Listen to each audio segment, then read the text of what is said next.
Every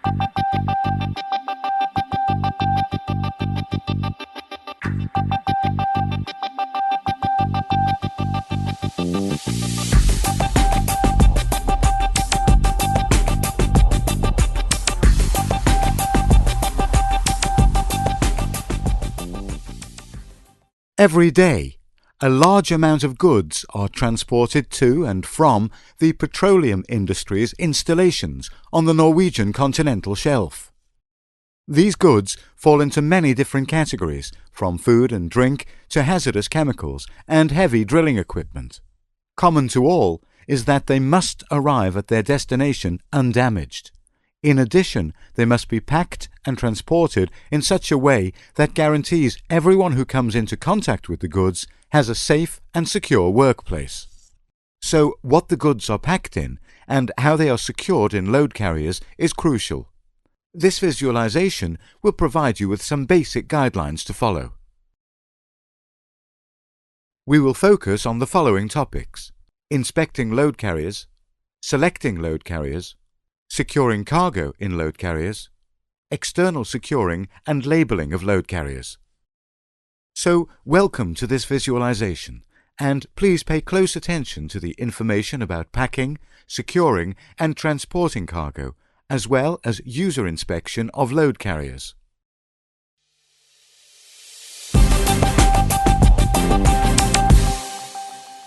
One condition for avoiding harm to personnel and equipment is that the load carrier must be in perfect condition. That's why we inspect load carriers every time we use them. We call this user inspection. In addition, we are going to take a look at yearly inspection. The owner of the load carrier is responsible for conducting a yearly inspection of the equipment. However, those renting or using the load carriers are responsible for sending them to the owner for inspection. This inspection is first and foremost related to the load carrier's overall technical condition and lifting properties. The yearly inspection is required in accordance with NORSOC R003 Appendix H. The standards for load carriers are described in DNV 2.71 and NS EN 12079 1, 2 and 3. Every load carrier must be labelled with a colour code, which indicates when it was last inspected. We use 4 colours: blue, red, yellow and green. Load carriers which were inspected and certified in 2008 have a blue label. For the coming years, we will use red, yellow and green, and then blue again, and so it continues. Just because a load carrier has been inspected and approved in the yearly inspection, it does not necessarily mean that everything is all right. At every stage in the transportation of load carriers, they are exposed to significant amounts of stress, which can cause damage. So, all load carriers must undergo a user inspection every time we use them. We must follow the OLF checklist, and all points must be checked off before the carrier can be sent on. You can easily find the certificate plate on the front of the load carrier. Check the certification date. Also, make sure that the ID number is readable, and remove old labels. Of course, it is crucial that the lifting set is in proper working order. During your visual inspection of the load carrier, you also have to check the label on the lifting set. Check for deformations on the chains, slings and shackles. Also check that there are cotter pins in all shackles and that they are split or bent. You perform the visual inspection of a load carrier as follows. Start by making sure that the lifting lugs are undamaged. Damage can cause extra wear on the shackles. Then, take a walk around the carrier and ensure that there are no changes to the primary structure and that nothing is missing. At the same time, check for holes in the carrier. For open load carriers, you have to make sure that drainage holes are not clogged. Be especially careful to check that doors and lock assemblies are working properly. This means inspecting the locking bar with grippers, hinges, seals, handle, locking lip and safety hook. Check that all movable parts of doors and attachment points are lubricated. There must not be any unsecured objects on, in, or under the load carrier. Remember that forgotten tools, gravel and pebbles quickly become potential falling objects when the carrier is lifted, so make sure that all unsecured objects are removed. The same goes for rust flakes. If you notice any rust flakes on the unit, don't use it. Rust flakes are a particular problem in forklift pockets and on the roof of the load carrier. If the carrier has defects or deficiencies that cannot be repaired on site, it must be marked with a label that indicates this and must not be used again before it is repaired. Repairs are the responsibility of the load carrier's owner. When it comes to user inspection of tanks, you also have to check that the valve outlet is fitted with blind plugs or covers and that they are fastened with safety chains. That the right datasheet has been placed in the holder on the tank. That the tank has valid IMO certification. The label on the tank looks like this. IMO certification is renewed every 2.5 years. That all hatches and valves are checked and sealed in accordance with OLF's guidelines. Every seal has a unique number. That all installed equipment, for example grids, plates, etc., are screwed firmly in place. In addition, check that the lifting set cannot get snagged, or is not already snagged, in connections, valves and the like. Inspect the tank visually for leaks. Drips or moisture on the ground and moisture on the tank are clear signs of a leak. Also, make sure that the manhole seal has been correctly installed. Sweaty gaskets also indicate leaks. The load carrier can only be packed when it has been inspected and found to be in order. When it has been packed and is ready to be lifted, pay attention to the lifting set. There must not be any twists. If there are any twists, they must be straightened out before lifting. But for now, the lift is still a little ways off. First, we have to pack the carrier.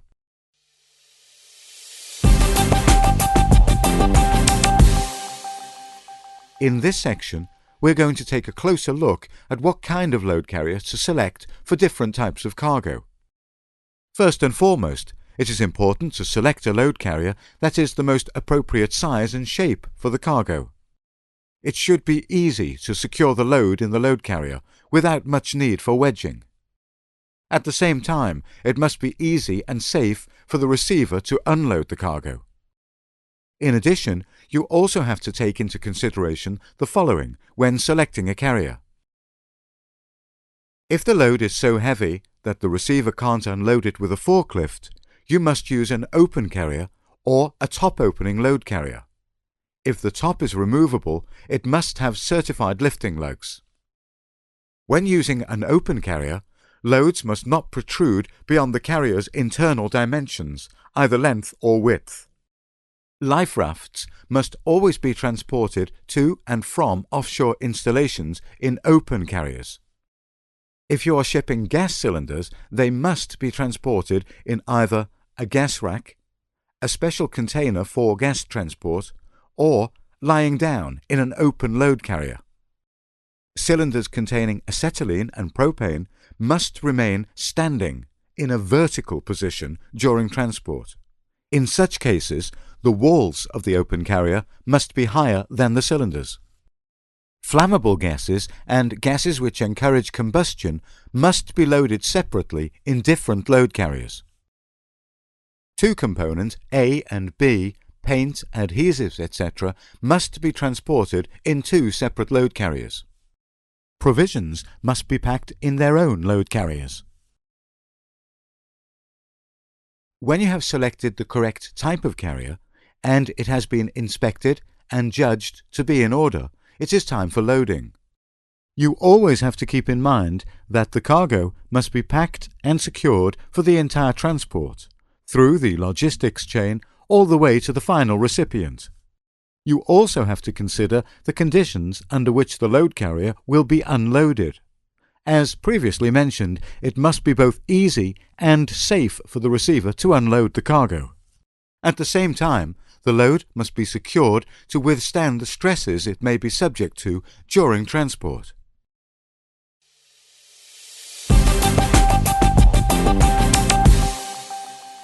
We have a lot of equipment available for securing cargo. If you use this equipment correctly, the cargo, equipment and personnel will all make it through transport unscathed. Now, let's take a look at the following topics related to securing.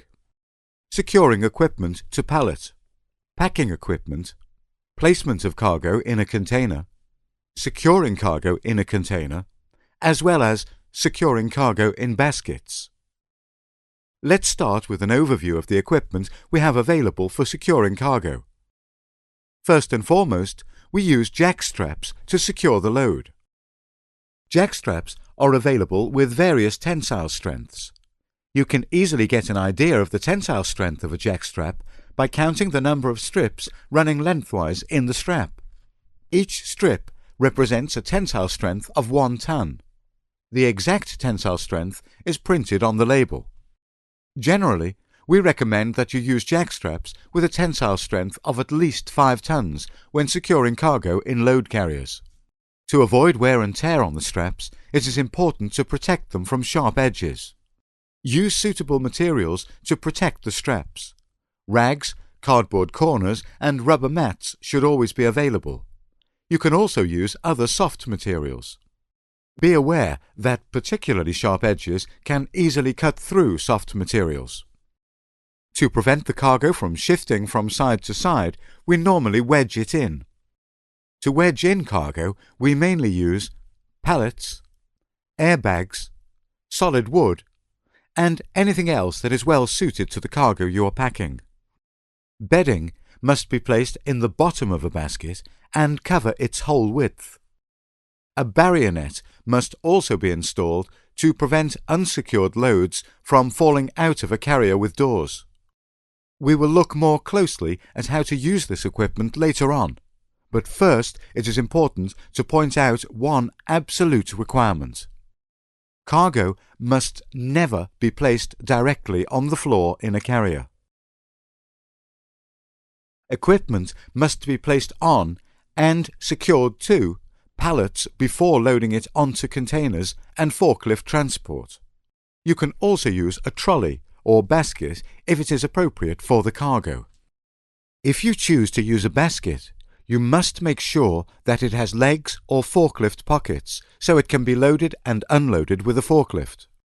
When transporting gas cylinders, the specific regulations we discussed earlier apply. When using a gas rack, the size of the rack must be appropriate for the size of the cylinders. When the cargo is placed on a pallet, trolley or basket, it should be easy to load it into the container. It is easiest if you plan how you're going to pack the container in advance. The following points will ensure good and effective securing. Position the cargo as far in and as far out to the sides of the container as possible. If you are using a container with an internal deck, place the lightest cargo up top. Secure each pallet, trolley or basket individually. Remember to engage the wheel brakes on trolleys. Secure the cargo between each time you load new cargo. Secure each object with at least 2 jack straps. The cargo should be pressed down and out towards the sides by fastening the jack straps like this. It is extremely important to protect the jack straps from sharp corners, so use the protective material that is best suited to the cargo you're working with. Sometimes we have to use wedging materials to secure the cargo in the carrier. The type of wedging materials you choose depends on the space you need to fill. Even though the cargo can seem to be thoroughly secured, you can't take it for granted that it will look just as good when the cargo arrives at its final destination. So, as an extra barrier against harm to those receiving the cargo, we use a barrier net. Remember that the barrier net must never be your primary securing method. The tensioners on the net must be attached behind the door, which is shut first. Before we close the doors and send off the cargo, Let's take a look at how to secure cargo in baskets. Cargo must never be placed directly on the floor of the carrier. In baskets, we place bedding under the cargo. When exceptionally making use of pallets, keep in mind that a point load can destroy a pallet at weights well below the pallet's maximum capacity. Pallets can only be used if the load is suitable for palletization. A basket must be loaded according to the length of the cargo. If the cargo is shorter than the basket, it must be centered and wedged in, so that it is ready for both transport and lifting operations. In any case, the cargo and basket should be approximately the same length.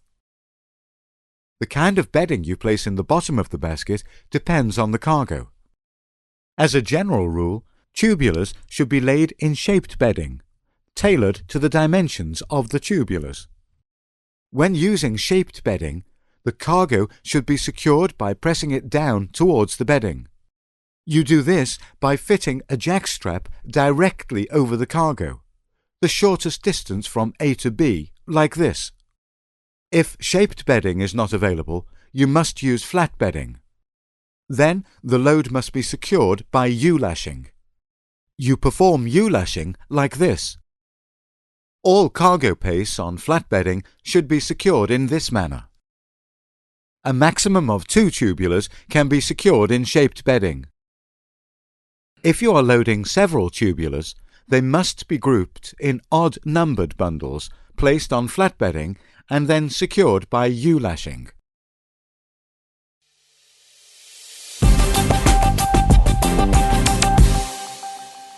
Now the cargo has been optimally placed and secured in their respective load carriers. All that is left before the cargo can be sent off is to ensure that the carriers are closed and secured and that possible falling objects are removed. So, securing container doors, requirements for labelling containers, securing baskets, and requirements for labelling baskets will be the main topics of this sequence. Container doors must be closed in a specific order, so that the door that is closed last also secures the other door. Make sure that the grippers on the locking bars interlock both at the top and bottom. Press the door handles in all the way and lower them into the latch underneath. Then lower the locking lip down over the handle.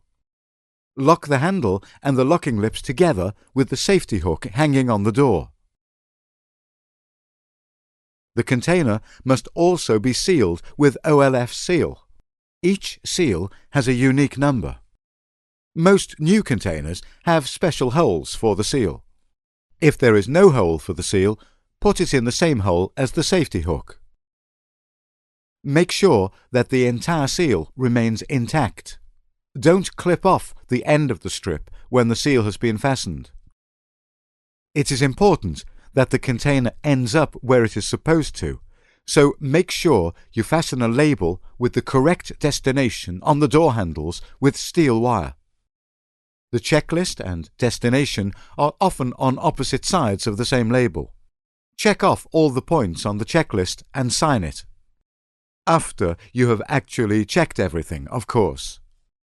If the container contains dangerous goods, you also need to attach the correct IMDG and ADR labels.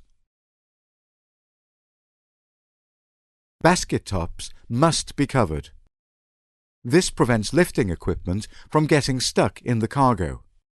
To cover baskets, we use the fitted tarpaulin that comes with the basket. The tarpaulin should be see-through and allow water to pass through it. If using the tarpaulin proves unworkable, you must implement other measures to prevent lifting equipment from catching on the cargo. Just like containers, a basket must be labelled with its destination and checklist, as well as labels for dangerous goods if necessary. When transporting a container by lorry, it must be correctly fastened to the lorry. Most trailers have standard container locks for 20 and 40-foot containers. If that is not an option, the container must be fastened using chain tighteners that are intertwined like this.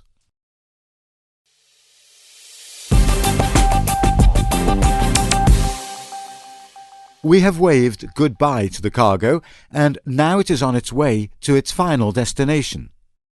A satisfied receiver, who unloads the carrier without problems and finds the cargo intact, must be our goal. Our most important means for achieving this goal are: position the cargo as far in and as far out to the sides of the container as possible. Use at least 2 jack straps to secure the cargo down and out towards the sides of the container. Tubulars in baskets shall be centered.